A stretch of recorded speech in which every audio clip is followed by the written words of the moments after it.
C'est dans la foulée du mouvement Touche pas à ma région, qui est une initiative gaspésienne.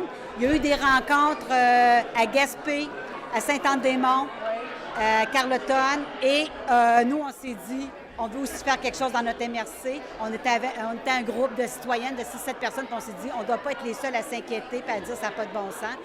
Donc, on a travaillé à organiser ce rassemblement-là. Alors, c'est pour se serrer les coudes aujourd'hui ou vous avez espoir que le gouvernement peut-être pourra entendre ce qu'on vient de dire? Bien, écoutez, il y avait 3 objectifs. C'était de s'informer, c'était de mieux connaître aussi les impacts dans notre milieu, mais pas simplement ça, c'est qu'est-ce qu'on veut faire pour ne pas se laisser abattre. Je pense qu'en Gaspésie, dans la MRC, c'est pas les premières épreuves. On va passer au travers, mais on va passer au travers ensemble. Écoutons quelques extraits des témoignages livrés lors du Café solidaire à Chandler, dimanche le 7 décembre dernier. Nous avons célébré et mis en valeur depuis avril 2014 nos 15 ans de belles histoires. Nous avons mis en avant-plan la principale valeur entrepreneuriale du CLD, l'humain, les promoteurs, les relations, les connexions, la confiance entre les conseillers et les hommes et les femmes qui ont développé, via l'entreprise privée ou les OBNL, une communauté qui bouge, qui vit et qui aspire à un meilleur avenir. Personnellement, ma position à moi est celle-ci. La prise de position idéologique libérale portée par M. Couillard de retirer toute participation citoyenne aux prises de décision locales dans la majorité des structures au détriment d'une centralisation MRCN, risque de relancer les guerres de clochers entre les municipalités. Les rois ont toujours affamé leur peuple. Citation d'un article paru le 4 décembre, d'un article de Robert Dutrissac. Je cite M. Philippe Couillard. « Tout le monde va être récompensé par l'atteinte de l'équilibre budgétaire et également par les impôts que nous pourrons baisser pour remettre l'argent dans la poche du monde d'ici la fin de mon propre mandat. » Moi, je travaille à la CRI, à la Conférence régionale des élus, depuis 2011. Mon poste est agent de concertation et de développement social. Donc, il y a un mot important là-dedans, c'est la concertation. Moi, dans ma tête, travailler à la CRI, c'était m'ouvrir sur notre belle région, sur 6 territoires qui travaillent de plus en plus ensemble. Et on dit, il y a un proverbe qui dit que seul on va plus vite, mais ensemble on va plus loin. Je l'ai constaté en travaillant à la CRI. C'est pas facile que tout le monde s'assoie ensemble et ouvre son esprit et regarde en dehors de son besoin de son propre territoire, regarde le besoin de l'ensemble du territoire. Et c'est ensemble qu'on a de la force pour dire haut et fort qu'est-ce qu'on veut chez nous, puis comment on veut que ça s'applique chez nous. Parce qu'une grande partie de mon travail, c'est de prendre des mesures, des programmes qui nous descendent, donc du top-down, qui nous descendent du gouvernement du Québec, mais de les harmoniser, de les adapter à nos besoins de chacun de nos territoires. Et puis, je pense que de le faire pour chaque MRC, c'est bien, mais de le faire aussi avec une vision Gaspésie, les Îles-de-la-Madeleine, c'est encore plus fort. Ce qui se passe actuellement avec les Carrefour Jeunesse Emploi du Québec, ce que le gouvernement peut faire, c'est carrément ils veulent qu'on priorise, dans le fond, la clientèle qui sont sur l'assistance emploi et sur l'assurance chômage, excusez-moi, les dimanches matins.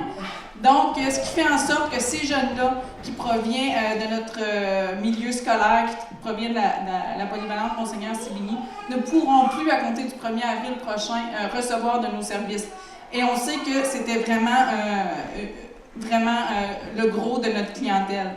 Les gens qui sont actuellement sur le marché du travail, qui veulent améliorer leur situation, changer d'emploi, ne pourront plus venir cogner à nos portes. Les gens qui veulent se réorienter, changer de carrière, ne pourront plus, à compter du 1er avril prochain, recevoir de nos services. Donc, c'est vraiment, oui, le gouvernement s'entête à dire qu'ils ne viennent pas couper dans notre financement, mais on s'entend pour dire que si on ne reçoit plus cette clientèle-là, bien, notre financement va finir par être coupé au bout du compte. Donc, à titre personnel, là, moi, ce qui me fait peur dans l'avenir, c'est vraiment tous les emplois qu'on perd dans la région.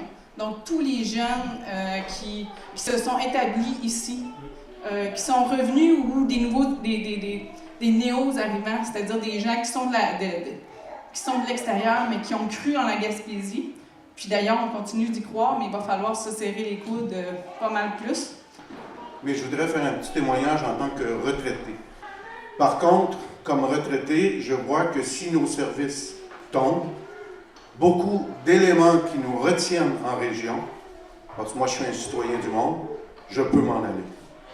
Je ferai perdre à une région l'ensemble de mon chiffre d'affaires que je procure aux différents commerces et aux différents services, mais je dis que pour moi, si la MRC perd sa vitalité et qu'on n'est plus en mesure d'attirer des jeunes pour assurer son dynamisme, on vient en plus d'attaquer par les plus vieux la dynamique économique. Je suis touchée personnellement par la fermeture du CLD, l'aide aux jeunes, parce que je vais commencer par le début. Mon mari a parti un garage en 1976 et puis maintenant il est dans l'âge de prendre sa retraite. On était supposé de fermer le garage. Mon garçon il est revenu de Québec pour prendre la relève de son père au garage. Et puis il y avait un projet avec le CLD. Et puis, son projet avec les affaires de Couillard, c'est belle valeur, tout ça, c'est tombé à l'eau. Là, on ne sait plus si le petit garage, on va être obligé de le fermer, puis si lui va être obligé de repartir en ville. Fait que c'est ça la désolation de l'effet Couillard. Moi, je suis arrivée il y a 10 ans en Gaspésie. Le Carrefour Jeunesse Emploi avec Place aux Jeunes m'a vraiment aidé à rencontrer beaucoup de monde, à me faire un réseau. Ensuite, le CLD, eux, ils m'ont aidé quand j'ai eu une idée de fou de lâcher ma job de serveuse saisonnière pour partir mon projet. Fait qu'on m'a beaucoup encouragée, puis ça a été beaucoup, pas tant du financier, parce que là, il coupe beaucoup les ressources financières au CLD, mais c'est surtout les gens qui m'ont aidé. C'est Francis Dumont qui a cru en mon projet au départ, puis qui ensuite m'a référé à Richard. Richard qui fait vraiment partie de mon entreprise, parce que ça n'existerait pas aujourd'hui s'il n'était pas là. Fait que le CLD m'a beaucoup aidé. La CRE m'a pas aidé directement, mais elle m'a aidé à croire en la région avec tous leurs projets qu'ils ont lancés, là, le système de transport en commun, comment ils ont aidé aussi le chemin de fer à survivre, puis tous les gens inspirants qui travaillent à la CRE.